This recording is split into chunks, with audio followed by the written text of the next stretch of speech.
bienvenue. Cette œuvre sera au cœur de notre discussion ce soir. C'est décidé, j'épouse la bonne de Jules Denis. Selon les propos de l'auteur, lorsque certains hommes voient la couverture, ils se diraient: oui, pour cette femme-là, je suis décidée, je suis capable de laisser mon épouse. Enfin bref, on ne le souhaite pas. Très heureuse en tout cas d'être en votre compagnie. Le vizir qui veut devenir vizir à la place du vizir est au cœur de notre débat. Une servante qui supplante sa maîtresse. C'est chose courante ici en Côte d'Ivoire et pourquoi pas dans le monde entier. Les hommes ne feraient-ils plus d'efforts pour maintenir ce qu'ils ont et regarderaient ailleurs? Jules Denis, bonsoir. Bonsoir Christelle. Une thématique qui est très actuelle. Tout à fait. Et vous avez décidé donc, vous, d'aller directement, sans état d'âme, dans cette thématique-là et de la présenter telle qu'elle est, avec toutes ces douleurs quand même, parce qu'il y a quand même une femme qui part et une autre qui arrive, toutes ces difficultés au monde. Pourquoi une telle thématique, Jules Denis? Bien, je suis écrivain et mon rôle premier, c'est d'écrire et de décrire les faits de société. Et donc, j'ai choisi ce thème qui est d'actualité, un thème qui est un peu original, et pour dénoncer ces rapports intimes que certains patrons ont avec leurs servantes. D'accord. Vous êtes auteur, mais vous êtes aussi un patron. Tout à fait, parce qu'on ne peut pas aujourd'hui refuser d'utiliser des servantes à la maison parce que la société moderne demande cette pratique. Peut-être que je vais sortir de l'œuvre et puis vous poser une question assez personnelle. Est-ce que vous-même, vous avez été, je ne dirais pas victime, est-ce que vous avez une fois, dans vos relations de patron, eu affaire de façon très intimiste à une servante? Parce que pour pouvoir écrire quand même, il faut que je puisse avoir quelque peu vécu les faits, ou du moins l'entourage. Est-ce vous, l'entourage? J'ai vécu peut-être plus ou moins cette situation. Ben, il faut être un homme qui résiste. Je suis un résistant. Vous avez résisté. Voilà, il faut résister. Voilà, comme le dit... Donc vous ne l'avez pas vécu jusqu'au bout puisque vous avez résisté? Tout à fait, parce que en fait... Parce qu'au bout, c'est chasser l'épouse et prendre la servante. Ben, je ne suis même pas allé jusqu'à avoir des relations plus amicales avec la servante. On peut savoir un peu ce qui s'est passé pour mieux planter notre décor? Non, c'est même récent. Une servante est partie de la maison parce que tout simplement elle a senti que je n'accédais pas à ses besoins. Voilà, je suis un homme et je sais lire les signes. Voilà, une femme qui laisse voir ses cuisses, qui laisse voir ses baillards et autres, qui s'habillent de manière un peu sexy. Dans la maison enfin, je veux dire, l'épouse était là. Voilà, tout à fait. Mais comment est-ce qu'elle a réagi, l'épouse? Bon, elle me connaît, c'est que je suis un homme très coriace. Est-ce votre histoire personnelle qui vous a poussé à écrire ou tout autour de vous, le niveau élevé des divorces, ce genre de choses qui se passent dans les foyers de façon silencieuse? On en parle, on n'a pas peut-être de statistiques. Est-ce cela qui vous a poussé à écrire? Qu'est-ce qui vous a motivé concrètement? C'est vrai que vous êtes un écrivain, vous dénoncez et tout, mais y a-t-il un fait particulier qui vous a poussé à ces écrits-là? Ouais, je l'ai dit tantôt que je suis observateur, je suis un écrivain, donc j'écris en m'inspirant des faits de société. Il y a forcément quelque chose qui vous a fait tilt, qui vous a poussé. Des hommes en parlent, il y a des témoignages où même des patrons ont épousé légalement leurs servantes. D'accord. Donc ce sont des faits d'actualité, des faits qui existent bel et bien. Et donc c'est un déclic. On écrit quand une histoire, voilà, une idée arrive, on s'assoit et puis on se met à mettre ensemble les actions, les péripéties pour que ça puisse vraiment faire une œuvre. Alors, dans ce livre, un homme est en relation avec une femme. Une concubine, cette concubine-là a des relations avec d'autres hommes. Automatiquement, le regard du monsieur, comme la nature a horreur du vide, hein, tout à fait. Le regard du monsieur se tourne vers la servante, qui commence à constater qu'elle n'est pas indifférente au patron. Ou le fait qu'un monsieur parte au dehors pour chercher ce qu'il n'a pas à la maison, cela se fait de manière progressive. Voilà, on ne tombe pas du coup dans une situation d'infidélité, cela se prépare de longue date.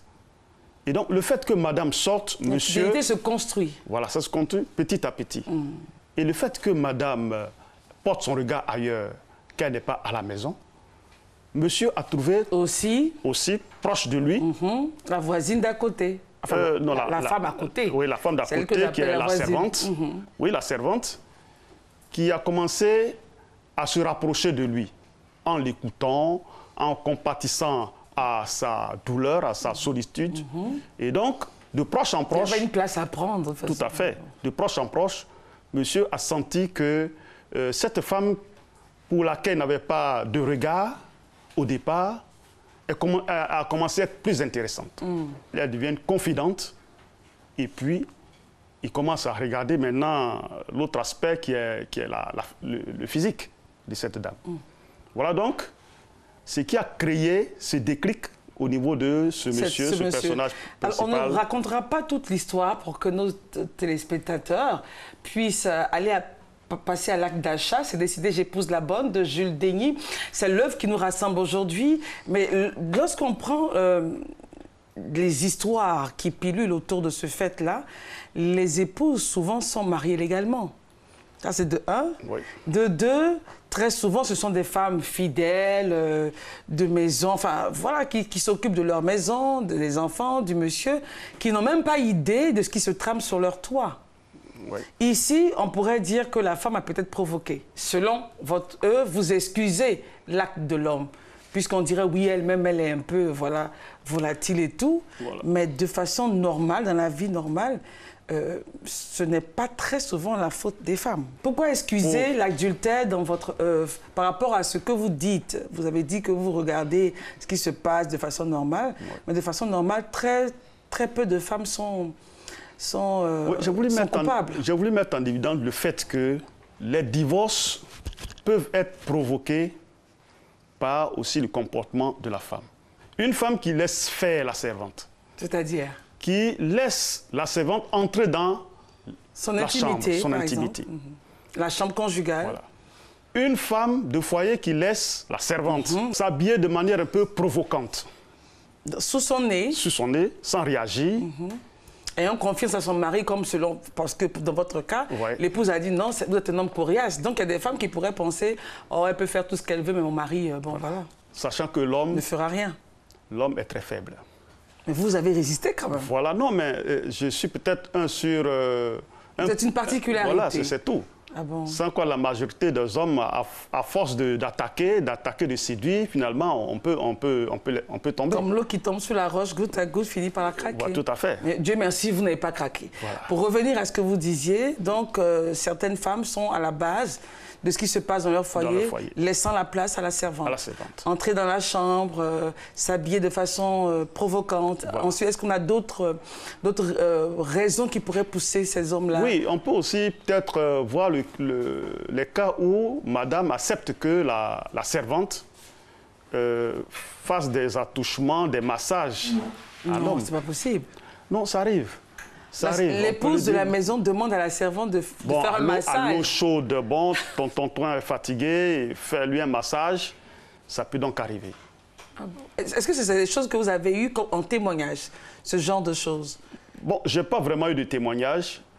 Enfin, ça me paraît un peu bizarre qu'une épouse demande à sa servante de faire un massage à son mari. Mais bon, comme nous sommes sur la terre, on ne s'interdit rien. Voilà. Donc, en fait, ce sont ces genres de comportements. C'est laisser aller dans le foyer, qui crée la familiarité et qui amène l'homme à passer à un acte supérieur.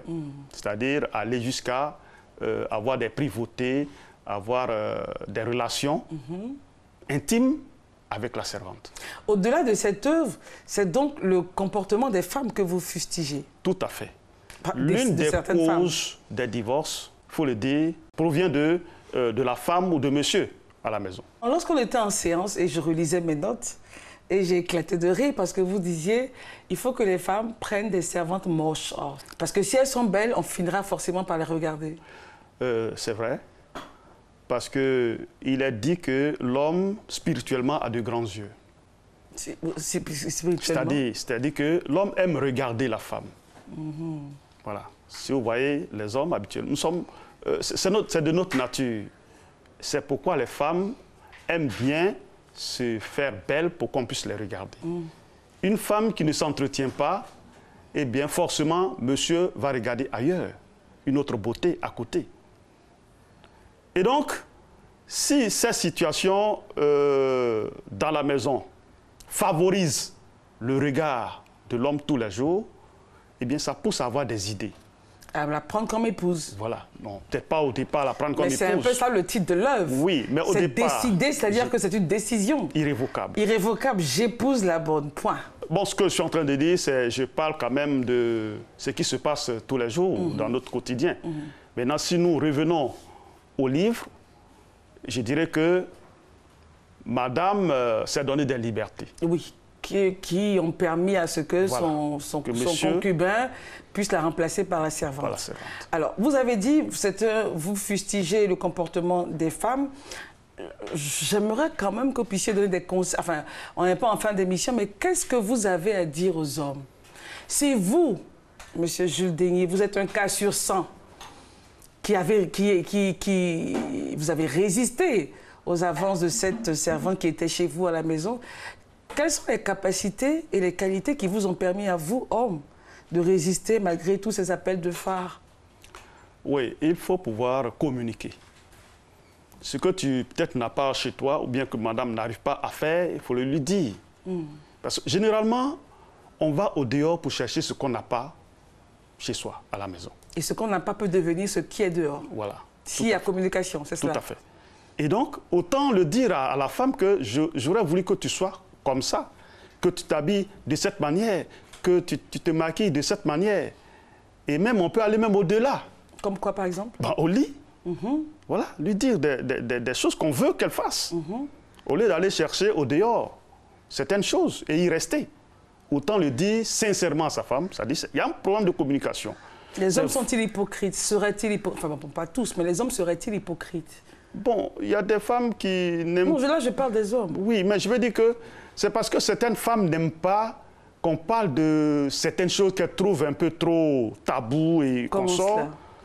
Bon, dis à une femme, bon, j'aurais voulu te prendre de cette manière.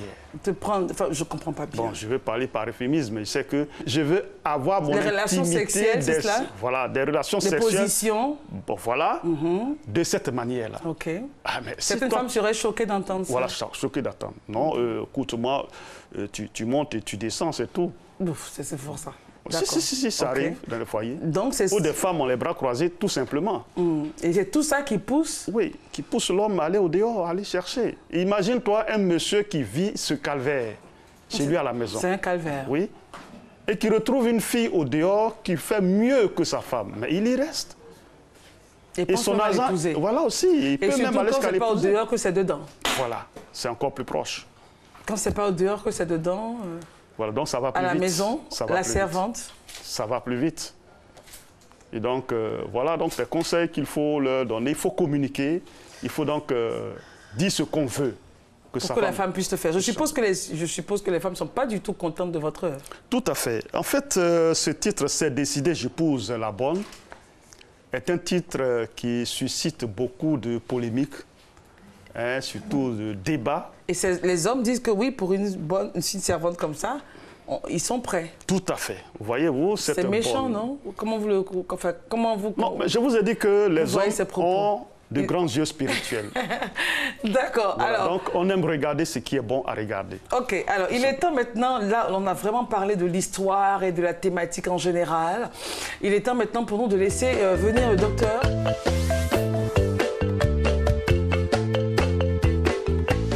Docteur Dieng, notre auteur, Jules Daigny, s'est décidé, j'épouse la bonne. Il faut rappeler que l'homme est professeur de lettres modernes.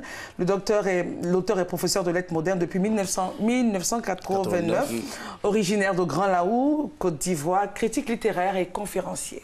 Que retenir de l'œuvre? Alors, c'est un autre regard. Absolument. On va rentrer. Installez-vous bien, je sens que ça sera intéressant, docteur. Oui, parce que c'est quand même, une thématique assez intéressante. Mais tout de suite, j'ai envie de demander à M. Daigny, pourquoi est-ce que d'office, vous catégorisez comme une sous-catégorie, okay, une catégorie qui n'est pas socialement noble ou bien belle, les servantes ou les bonnes? Parce que votre titre nous dit tranquillement qu'il y a eu un cheminement intérieur terrible, une sorte d'épreuve que le personnage, votre personnage principal, on y arrivera tout à l'heure, a dû franchir pour arriver à cette chute. C'est décidé, j'épouse la bonne. Quelle torture pour lui. Pourquoi est-ce que les bonnes ou les servantes seraient des sous-personnes? Là, parce que là, je ne crois pas... C'est le nom dit. Oui, c'est vrai que c'est le nom dit.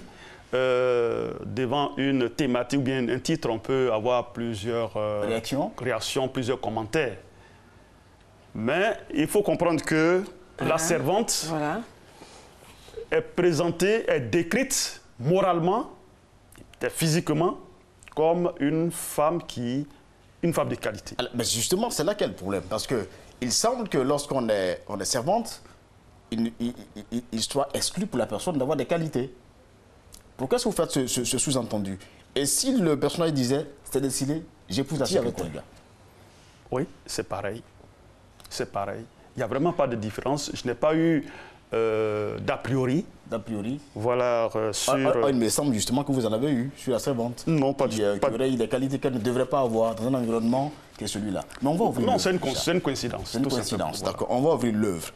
Alors, déjà, tout est une affaire d'amitié entre Joséphine et Olga. Nous sommes à quelle page? Page 15. Ok. Joséphine et Olga, qui ont tenu une amitié qui n'est pas du goût de Daniel. Alors, il me semble à ce niveau que vous débutez l'histoire un peu trop en son milieu. Qu'est-ce qui fonde la déstructuration du couple de Daniel? Au départ, on a l'impression, dans cette œuvre, que vous faites un antiféminisme en soutenant tout de suite les hommes. Daniel débute l'œuvre avec une sorte, n'est-ce pas, de procès à lui-même, sur l'état de son foyer. Il semble ne pas comprendre. Mais là, vous nous dites qu'en fait, il semble un peu coupable de ce qui se passe. Tout à fait. Parce qu'en fait, nous sommes aussi coupables des problèmes qui nous arrivent.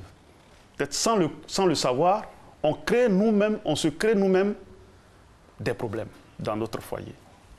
Le fait qu'on ne permette pas à la femme de s'épanouir, on ne lui donne pas certaines libertés, on ne lui fait vraiment pas confiance, parce que c'est là qu'il s'agit, eh bien, on peut donc tuer notre foyer. D'accord.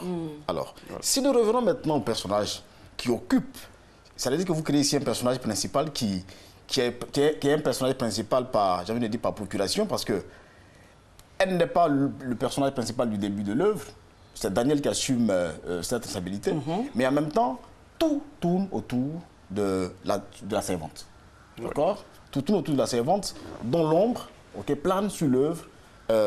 Dès qu'on finit, n'est-ce pas, les réflexions et la causerie et la convocation de Ali chez l'autre. Alors, j'aimerais savoir, quelle erreur commet l'épouse de Daniel en prenant une telle servante? Est-ce qu'elle commet déjà une erreur? Non. Bon, on peut dire qu'au départ, on ne pouvait pas imaginer que Daniel allait avoir des penchants pour la servante, pour Joséphine. Ici, je ne vois pas intervenir certaines instances. Si c'est un couple qui est marié, alors les parents, les on fait intervenir des personnes. Or là, vous passez sous silence rapidement cet aspect et directement à l'action. Est-ce que l'action n'est pas préméditée? Est-ce que Daniel ne se dit pas dès le départ, de toutes les façons, dès qu'elle s'en va, je suis juste, j'ai une herbe fraîche. Le mouton doute là où il est attaché, monsieur. Oui. En fait, c'est fait volontairement, parce que pour moi, le fait de faire intervenir les parents, parce que c'est ce qu'on a l'habitude de voir en Afrique. À tout le moins, les témoins. Voilà, les témoins, les parents et tout ça. Bon, je pense que ça ne devrait pas vraiment se faire en matière... encourager en amour, dans les relations entre monsieur et madame. D'accord. Voilà, il faut être mature pour prendre des décisions quand ça ne va pas. Quand il n'y a plus d'amour, je pense qu'il faut être réaliste pour demander à se séparer.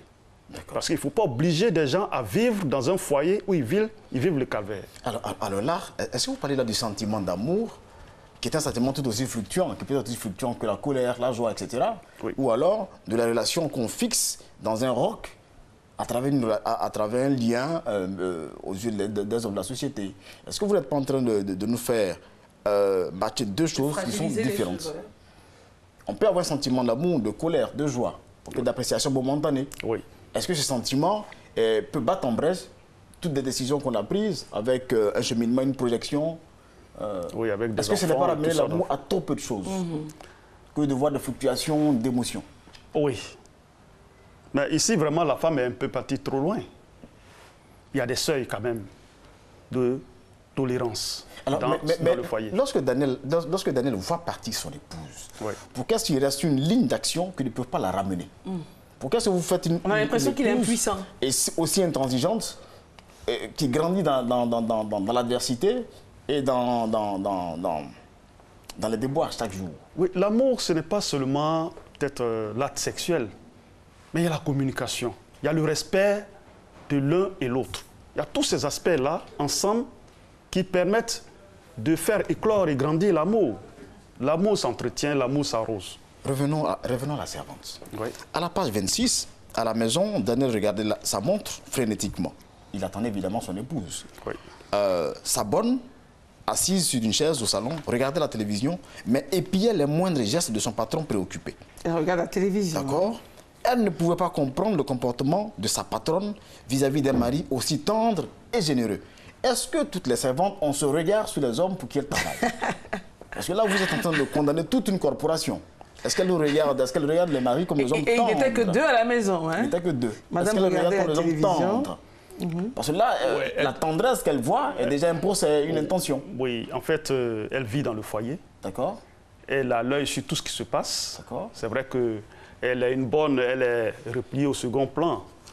Mais quand même, elle est une fille quand même assez mature, qui peut lire des signes, qui peut savoir que son patron est en souffrance, parce que madame se donne des libertés. Et c'est la bonne qu'on peut appeler même, qui a le secret de la famille. D'accord. Quand elle est à la maison, elle a l'œil sur, comment on appelle, sa patronne, qui peut-être donne des coups de fil. C'est si. Elle a des bruits, elle entend des bruits de paroles. Et finalement, la bonne commence à se passionner de son patron. Parce que, page 28, elle reprend le même phénomène. Daniel était assis dans le divan, comme à l'accoutumée. On dit bien, comme à l'accoutumée. Et Joséphine, alors il y a une sorte de rituel que vous créez autour de l'espace télévision, autour de l'espace télévisuel. On parle de rencontre. Hein? Un lieu de rencontre que vous créez, un espace presque intime que vous créez dans l'espace général.